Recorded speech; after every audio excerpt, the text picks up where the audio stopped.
Are the brokers screwing you over? Chances are they are. Stay tuned.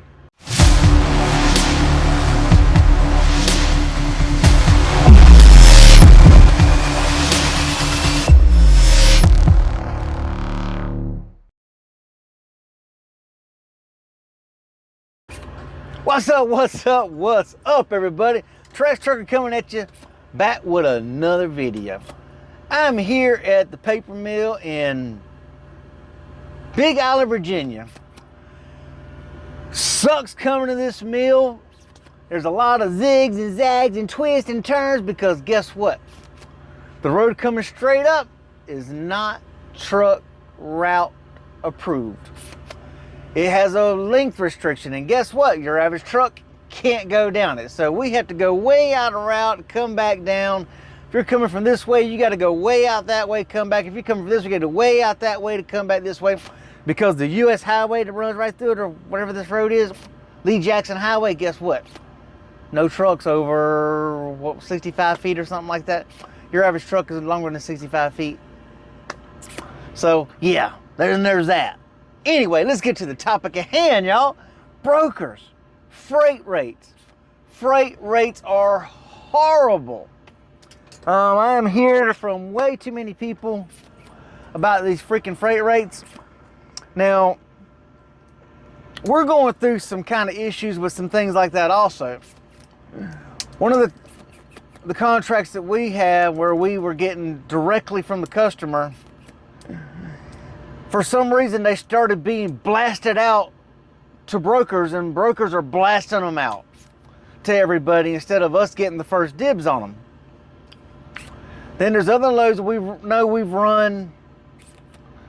We know what they pay. Well, I will give you the prime example of what these brokers are doing. And I will hand it to where I'm contracted with now, M. Gibson Trucking out of Warner Robins, Georgia. Terminals in Macon, Georgia. He would rather us deadhead back than haul cheap freight, because if we keep taking cheap freight, you're just perpetuating the cycle and you're giving more brokers incentive to keep on doing it. If drivers stop pulling this cheap freight, brokers will get the hint, you know what? We ain't getting anybody in front of us, so maybe we need to stop taking 50, 60, 70% of the freight rate. We're just the middleman who just gets people to pull the load. The carriers and the truck drivers, they're the ones with all the skin in the game. They're the ones with the fuel, the wear and tear on the trucks. They're the ones actually running it, the time invested. So why are the brokers keeping 50, 60, 70% of the freaking load pay? It's insane, but they're doing it. Here's a prime example. I had a load in Arkansas. I delivered to a place in Crossett, Arkansas. Load pays pretty good going out. Well, you can reload right next door. Ingevity, I think, is the name of the chemical plant right next door to the Georgia Pacific, I believe it is. It's either Georgia Pacific or Evergreen, whatever the other plant. Might be GP, yeah, Georgia Pacific that's right next to along Ingevity. Well, they had a load going from Crossett, Arkansas to up there Chicago. We will tell you what these jokers are doing. They wanted it was like 736 miles for $2,800. $2,800 for 736 miles. Now, I get 75% of the load pay. So to me, that would have been $2,100 to me to go 736 miles. So that come up to like $285 a mile to the truck. With fuel and everything else, and everybody knows fuel is still high. Well, as M. Gibson says, now there's no sense in that. The broker, he knows what that load's supposed to pay. He's like, the broker is keeping more money than what the truck is actually making off that freaking load. Now, why is the broker keeping more than what the truck's making? And they're just the middleman. They have no skin in the game. The carrier's got to cover the insurance and everything else. The truck has to have its own insurance. The driver, you know, is his time, his fuel, and all that involved in it. wear and tear on your truck, but the broker's making more than the freaking truck? What? Now, keep in mind, this next one here is going to be a short haul. It's a short haul, which you generally pay a little more. But this gives you an idea what the brokers are keeping. That was 736 miles, going to pay me $2,100 to the truck. Okay, I just ran a load, 36 loaded miles. So from our terminal, 36 miles to go load it, 41 miles to where it delivers. It delivers right down the road from the terminal. 41 miles. So you're looking at like 75 miles total invested in that load. Now, I did have 2 hours of detention. So with my cut, the 2 hours of detention and the load pay, that load pay is going to pay me roughly $1,034. $1,034 for 75 miles as opposed to $2,100 for 736. Y'all see how much the brokers are keeping? These brokers are taking advantage of the fact of the economy, that the trucks are hurting so bad that they need to be able to pay the truck payment or they're going to lose their truck. If they lose their truck, they're going to lose their house and everything else. So even if a truck breaks even, if his truck is his means of paying his personal bills, paying his house payment, his utilities, groceries on the table for his wife and kids, he's going to have to eventually run something, because he can't not run. You can only not run for so long before you're going to lose your truck. If you lose your truck, guess what?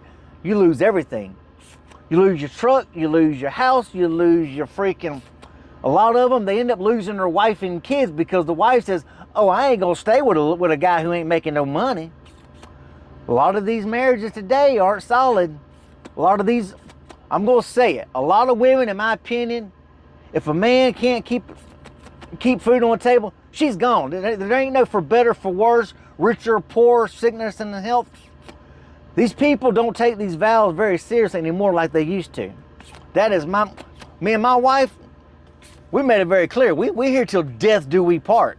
We've been together for 10 years now, and we made it very clear. Ain't no way out. There is no out clause in our marriage. The only out clause we have is death do we part, is our only out clause. But there are a lot of families where the guy's lost his family, his whole family, wife, kids picked up and took off because, he couldn't provide. Wasn't no sticking through it until, something better come along. Once times got hard, she's like, out of here, gone. So you may have been living a really good life, making good money, and then when the economy collapses, the wife's gone. She finds somebody else who can take care of her and the kids. So, these brokers are absolutely taking advantage of this. These drivers will eventually do something.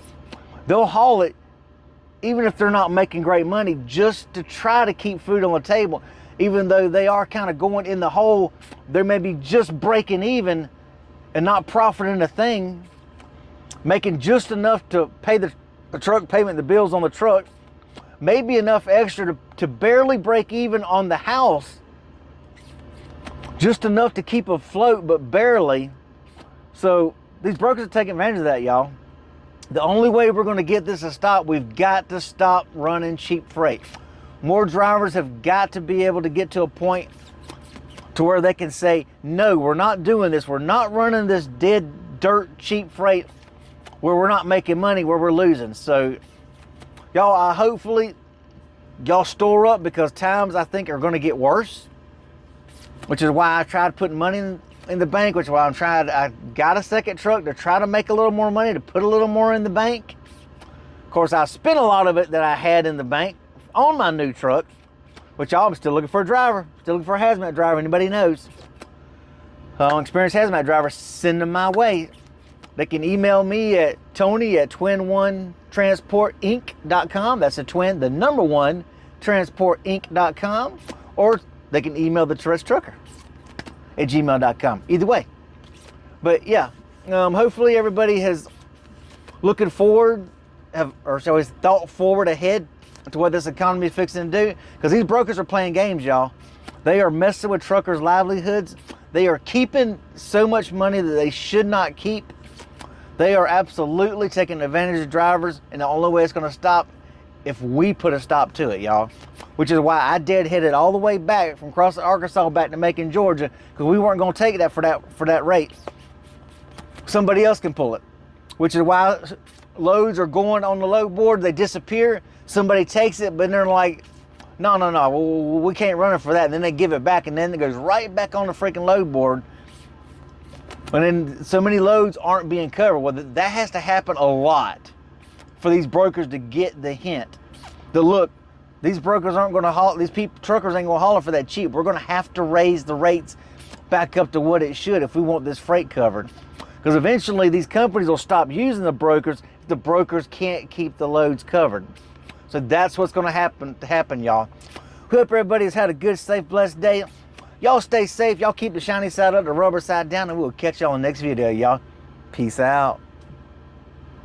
Even when you feel low, you can still go. Even when you feel slow, you can still go. Even when there's no hope, you can still go. I never answer to no, man, I still go. Go, go.